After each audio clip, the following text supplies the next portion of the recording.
Good morning po sa bawat isa. At since Christmas service po natin ngayon, ay binabati ko po ang bawat isa ng Merry Christmas. Alam natin lahat na ang year 2020 po ay is a tough year for all of us, and marami po sa atin in one way or another ay na-challenge kung paano natin haharapin yung ating buhay with all the limitations that was set before us. Lahat po tayo ay were caught by surprise at hindi natin ini-expect that these things will happen. No? Nakaka 9 months na po tayo na kung saan ay parang naka-limit lamang po tayo sa ating mga kanya-kanyang tahanan. No? Well, let us make sure lamang po na hindi po tayo mako-consume ng fear or anxieties of what lies ahead. Kundi maging patuloy po na maging expectant tayo na kung saan naniniwala tayo ng ating sovereign God ay is still in control of the whole situation. Yung pong medical field at saka yung ating pong government ay pondering how and whether families should get together during the holidays. No?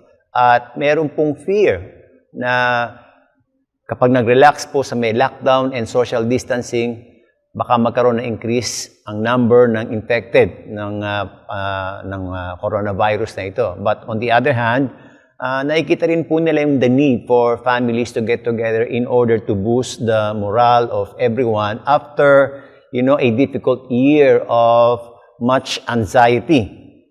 Now, to balance the two, isa pong columnist ang nag-advise that the best thing that we can do is not to resist the reality of the situation because that is the only thing that is real. Instead, i-focus daw po natin on accepting itong real situation natin, even if it is painful or disappointing. So definitely, it will be a different Christmas for all of us. Kailangan matandaan po natin that Christmas is not another holiday occasion that we usually celebrate every year, but rather it is welcoming a person whom we can say is the hope of all nations, the only one who can give us the joy and peace within us, which is considered to be the greatest demonstration of His love for mankind. Last Sunday po ay nagkaroon tayo ng pagtingin sa first Christmas story, and we have discussed yung fourth Advent gift ng Christmas, which is kara or joy, and we have learned that true joy can be experienced as we receive and believe the good news of salvation. Yung pong true joy of Christmas is not something that we can contain inside. Now, if we are a carrier of this kara joy, we will surely become contagious and will infect others with it. It is something that is birthed within us, but it overflows. It tends to overflows outside. And we were all called not only to become carrier of this kara, but also to keep that joy burning within us and not letting the outside circumstances rob us of it. Now, since we are having this Christmas service, ay maganda rin po na mapaalalahanan tayo kung sino po yung tunay na may birthday pag Christmas. At ang alam natin lahat, kung sino po yung may birthday, siya po yung dapat binibigyan ng gift. Well, alam po natin lahat na ang Panginoon, nabigay na po siya sa atin ng loads of benefits and gifts even before His coming. And yung po mga gift na binigay ng ating Panginoon, halimbawa yung hope, yung peace, love, and joy, ay mga bagay na hindi po natin kayang bilhin ng pera, but they are the very things that we need most in life. And God, in His goodness, ay ibinigay po sa atin ito ng libre. So, I believe because God has given us so much, it's high time naman na tayo naman po magbigay ng gift pabalik sa Kanya. Alam niyo po, of the many people in Israel na dapat magalak, na mag-welcome sa pagdating ng ating Savior, God has only chosen two groups of people to be there, to witness it. Yung isang group po ay nag-receive ng gifts that Christmas brings. The other group, nagbigay naman po ng gifts. They give gifts, but they also experience the same joy. At yun po yung tatalakayin natin sa umagang ito. So as we celebrate yung goodness ng ating Panginoon, ay let's consider naman the experience, that same joy of giving gifts sa ating Panginoon dito sa ating Christmas service. So if you have your Bible, you may turn it to Matthew 2, verses 9 to 11. Basahin po natin ng sama-sama. Sabi po dito, after they had heard the king, they went on their way, and the star they had seen in the east went ahead of them until it stopped over the place where the child was. When they saw the altar or the star, they were overjoyed. On coming to the house, they saw the child with his mother Mary, and they bowed down and worshipped him. Then they opened their treasures and presented him with gifts of gold and of incense and of myrrh. Tayo pong lahat ay manalangin. Ama namin sa langit, maraming salamat po sa umagang ito na binigay mo po sa amin. Nadalangin namin, ikaw po yung mangungusap sa bawat isa at magbibigay ng konbiksyon para kung ano man po yung mga bagay na dapat namin baguhin, ay mabago po namin. Itong aming panalangin sa pangalan ni Jesus. Amen. Okay. Kung meron po akong isang statement na gusto ko na iuwi natin or sabihin natin tanggapin natin this morning ay this statement. Wise giving promises a return of much blessing. Ulitin ko po. Wise giving promises a return of much blessing. Ito pong binanggit natin na two groups, no? Na tao na kung saan pinili ng ating Panginoon na maka-witness sa birth ng ating Panginoon. They represent also two groups of people that God intends to reach out. Yung shepherds, yung una pong grupo na nakatanggap ng pagpapala ng joy, ay they represent the Jews. No? And then the wise men that we will be discussing today, it represents the Gentiles. So dito pa lang makikita na natin na yung plan of salvation ng ating Panginoon, ipinapakita niya na po kung sino yung kayang abutin ng kaligtasan na inaalok niya sa bawat isa. Now, pag pinag-usapan po natin yung gifts, isa po sa mga struggles ng marami kapag dumarating daw po yung Christmas ay hindi yung pagbibigay, kung ano ang ibibigay. Especially kung yung bibigyan po ng regalo ay sa tingin nung magbibigay ay meron ng lahat. So, minsan nauubos po yung oras kung ano po yung magandang regalo kasi alam natin lahat na ang goal naman natin kapag nagbibigay tayo ng regalo, dapat yung magugustuhan nila. No? Yung iba po, to play safe, ang ginagawa na nila, tinatanong na lang nila directly yung tao kung ano yung gusto nila pag Christmas at para pag nagbumili sila, talagang yun ang kanilang mga gusto. Well, siguro tanongin natin, how about yung ating Panginoon? Have we asked Him kung ano po yung gift na pwede nating ibigay sa Kanya na magugustuhan niya? So, tingnan po natin itong tinagurian ng mga wise man na kumbaga sa nag-travel a long way, hindi lamang po para makita ang ating Panginoon, kundi nagbigay po sila ng mga gifts sa ating Panginoon. And you know, the gifts that they gave, according to the passage we have read, were expressions of their desire to worship the baby-born King. Wala po silang alam patungkol kay Jesus. They don't know that Jesus will be the lamb that will be slain for the sins of the world, including them. And masasabi natin na nagpunta po sila doon, not only out of curiosity, but I believe more than that. Now, the description given to these men in Greek was magos. It's plural. And this is a description used for a whole class of men in the Far East who were well known for their being teachers, priests, astrologers, astronomers, and possible na some of them were kings. And they were considered to have knowledge of things, and they studied celestial things like the stars. Which gives us an idea kung bakit po nasampungan nila itong star na sinasabi nila sa may binasa nating verse. Out of the blue, bigla nakita nila yung isang maliwanag na tala na kakaiba sa liwanag noong ibang mga star. And when they saw the sudden appearance of this star, they were convinced that that was a sign that a great king was born. And, they identified it as the star of the king of the Jews. Why? Maybe these wise men may have heard the speech given by Balaam doon po sa kanyang prophecy sa Numbers 24:17. And sabi dito, I see him, but not now. I behold him, but not near. A star shall come out of Jacob, a scepter shall rise out of Israel. I don't know how they came to know this verse, but I believe that since they were wise men, malaki po ang posibilidad that this was part of their diligent search for knowledge. Now, that is why when they arrived in Jerusalem, that was the first thing that they have asked. Sabi doon sa may Matthew verse 2, ng chapter 2, where is the one who has been born King of the Jews?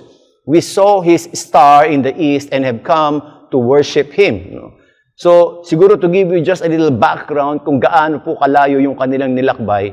Alam niyo po, pag pinag-usapan po natin yung trip nila, we're not talking only of a day trip or a week trip, but we're talking here of a month trip. Buwan po ang binilang para sila po ay makapaglakbay magmula doon sa kanilang kinalalagyan hanggang doon po sa May Jerusalem.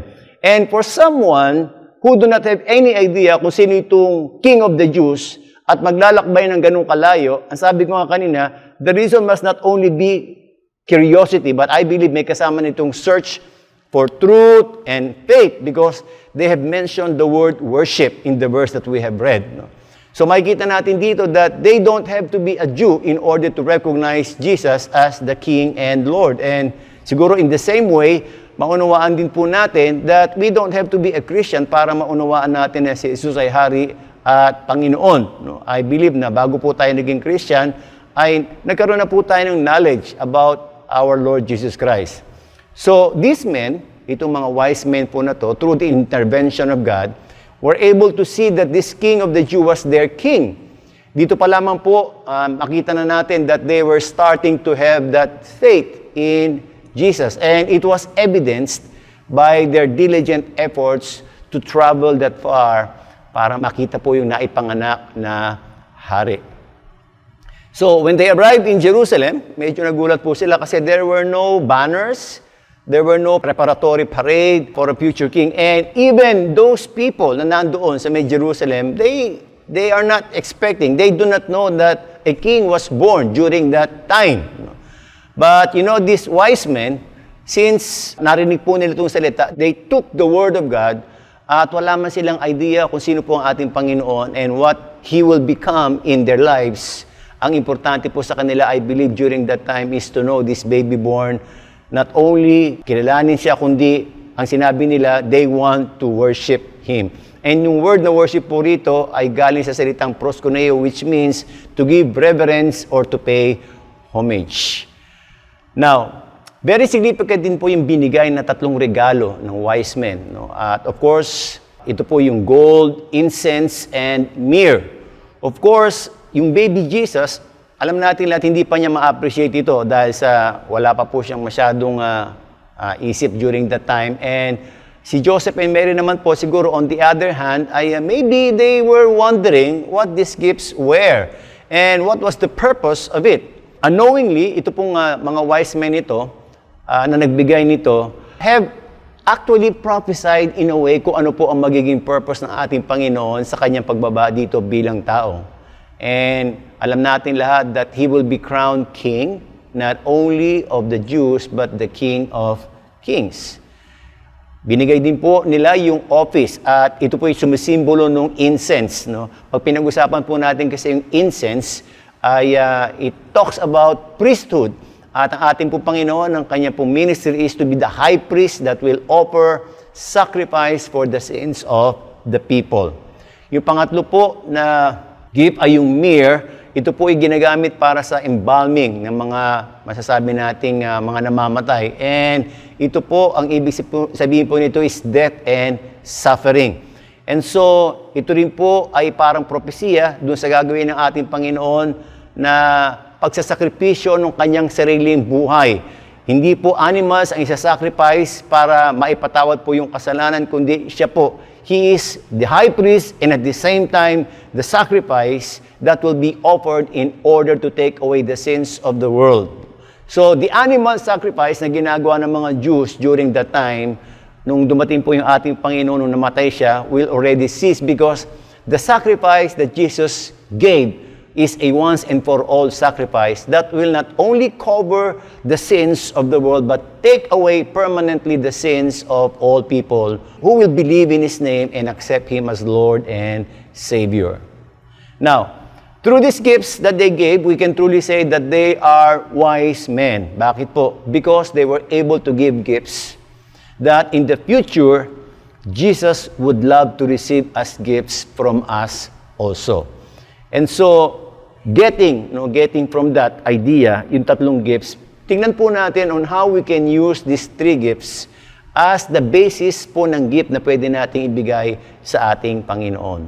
Umpisahan po natin doon sa una, yung gold. No? Alam natin na, kanina sinabi natin that gold speaks of kingship. So this Christmas, I believe that the wisest gift that will bring joy sa ating Panginoon with the promise of much blessings in our life is to give Jesus the kingship over our lives. Alam natin, He is the Adonai and He is our boss. Ano po ba ibig sabihin? Pag boss mo ang isang tao, yung mga earthly boss po natin, kapag sila po ay nag-uutos sa atin, sinusunod po natin yung lahat ng sinasabi nila nang wala po tayong reklamo, walang tanong. Bakit?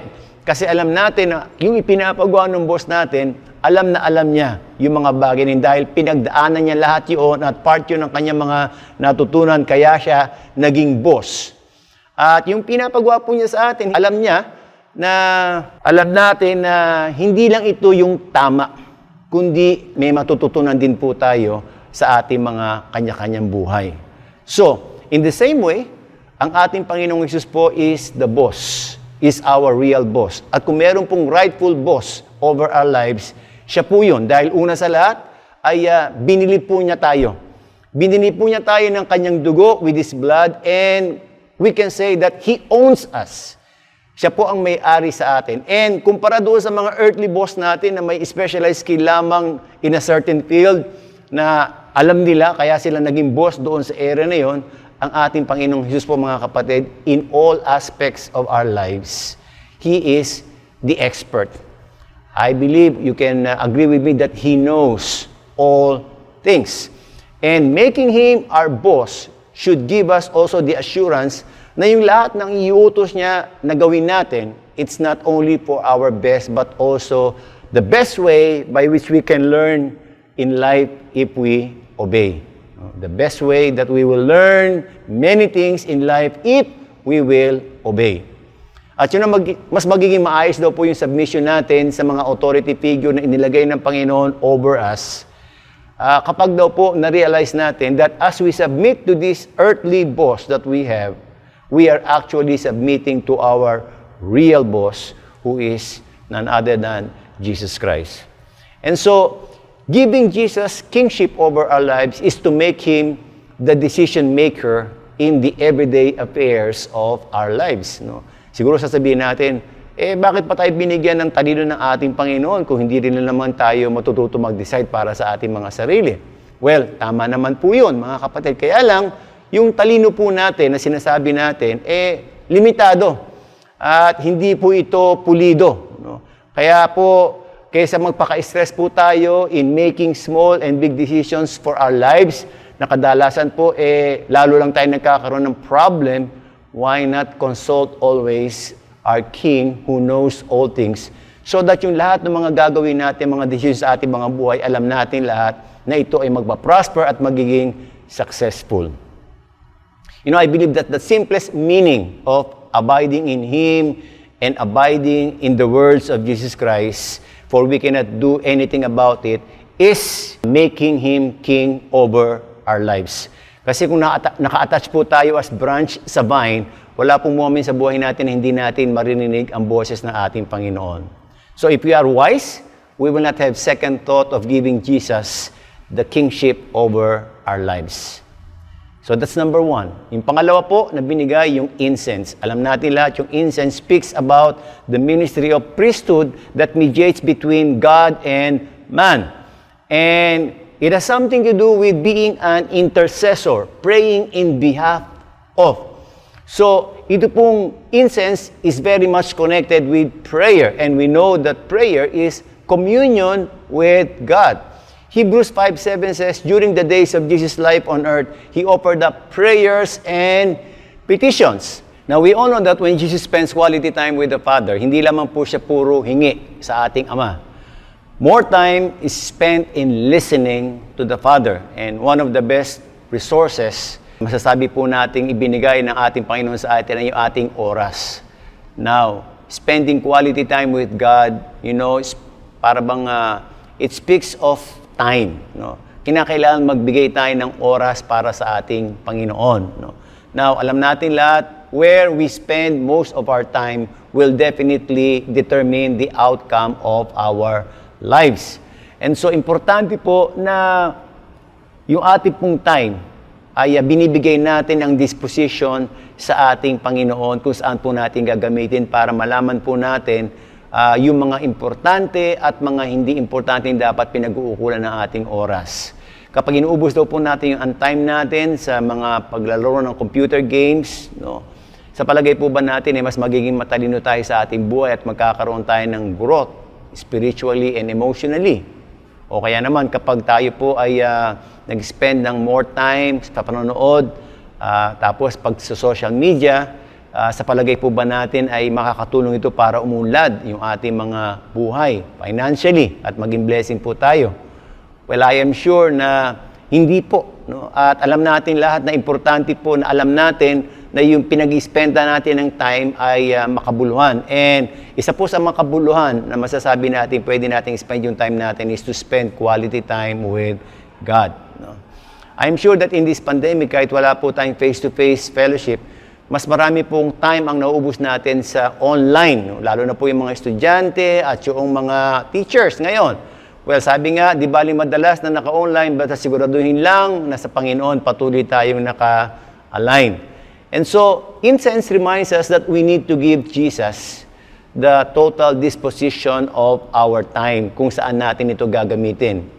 Now, since we are now living in these last days, mas lalong importante po na we take every opportunity na magamit natin yung oras natin sa tama. Sabi po dito sa Ephesians 5:15-17, be very careful then how you live, not as unwise but as wise, making the most of every opportunity because the days are evil.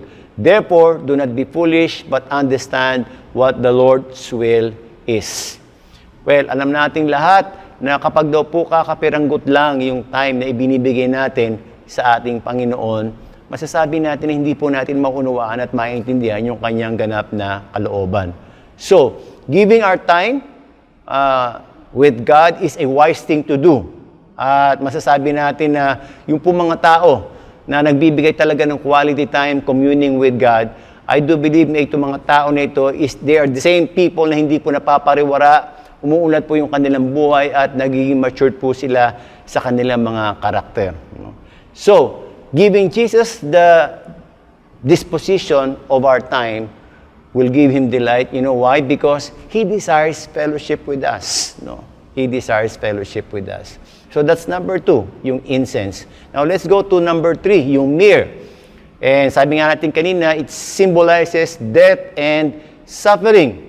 Well, alam natin lahat that this gift of myrrh na ibinigay sa ating Panginoong Hesus ay nagpapakita lamang po yung kind of sacrifice na ibibigay po niya para sa kasalanan ng sanlibutan.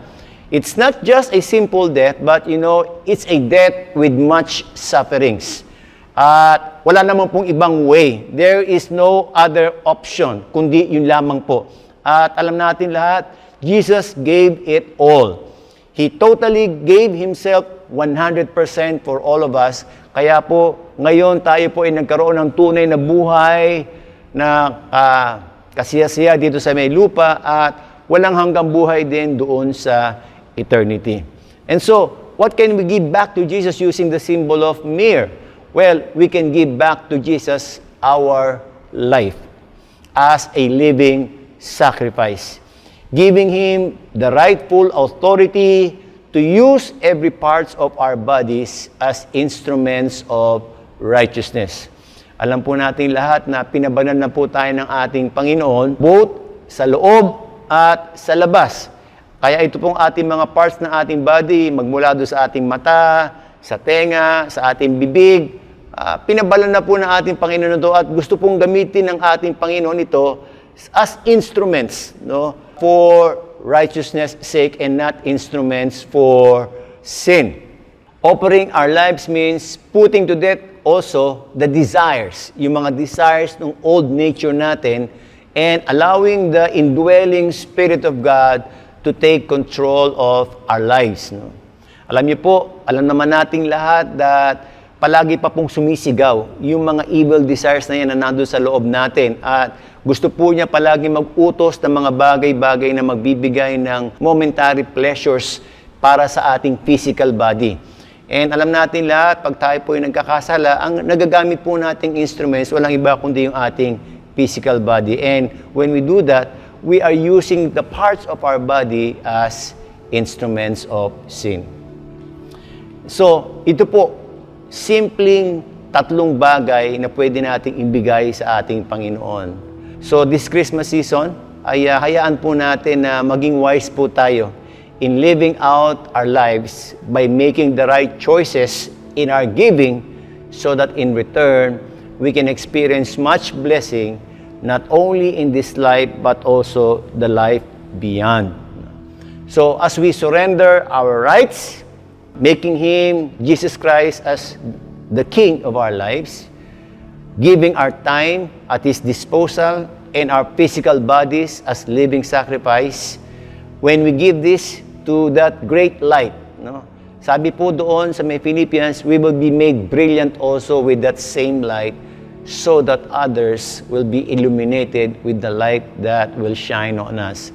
Sabi po doon sa Philippians 2:14-16, do everything without complaining or arguing so that you may become blameless and pure, children of God without fault in a crooked and depraved generation in which you shine like stars in the universe as you hold out the word of life. And so, ang mensahe po natin, importante mensahe ngayon, let us focus ourselves in giving wisely. And naipakita po sa atin ang ehemplo kung paano po tayo makakapagbigay sa ating pong Panginoon. Sige po, manalangin tayo. Ama namin sa langit, maraming salamat po sa patuloy na pagre-remind mo sa amin ng mga importanteng bagay na dapat po naming pagtuunan ng pansin, especially in this pandemic time. Panginoon, salamat po for reminding us that you are the rightful owner of our lives. At kinakailangan lang po, Panginoon, na kung meron po kami maibibigay sa iyo, ay maibigay po namin yung kingship mo sa aming mga buhay. Maibigay din po namin, Panginoon, yung oras, yung disposal ng aming mga oras, sapagkat alam po namin where we spend our time is where we spend also our lives. Gusto po namin, Panginoon, na maging tama yung lahat ng mga decisions na gagawin po namin in relation to using our time. Sapagkat alam po namin, Panginoon, na kami po bilang anak mo ay limitado ang aming mga talino. Salamat din po in reminding us that we ought, Panginoon, to offer to you every day yung aming po mga physical body para magamit mo po as instruments of righteousness. Lord, dalangin po namin na ito pong aming mga natutunan, na pag-aralan, ay hindi lamang po maging kaisipan namin, kundi Lord, mailagay po namin sa aming puso at mai-apply po namin sa pang-araw-araw naming pamumuhay. Maraming salamat po at sa iyo po namin ibinabalik ang kaluwalhatian sa pangalan ni Jesus. Amen.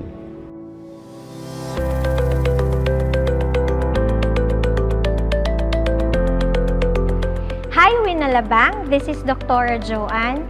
Thank you for being here with us to listen to the Word of God.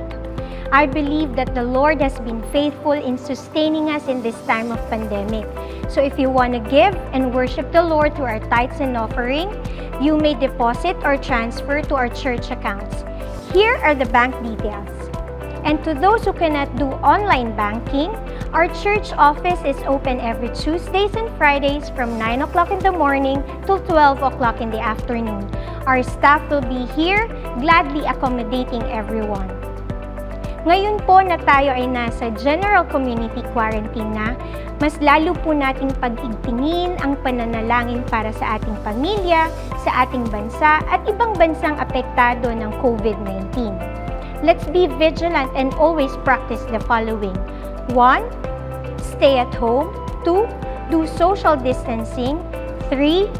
Always use your mask, especially when you go out of your homes. And 4. Always tune in to your local government announcements and guidelines. As a family, please stay connected to our social media accounts for further updates, health and safety tips, and teasers for the next preachings.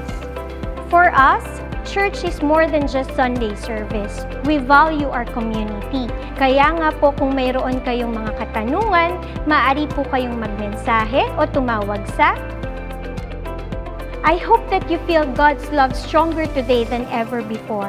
Again, this is Dr. Joanne, and I'll catch up with you again next week, 10 o'clock in the morning. Stay safe and God bless Winalabang.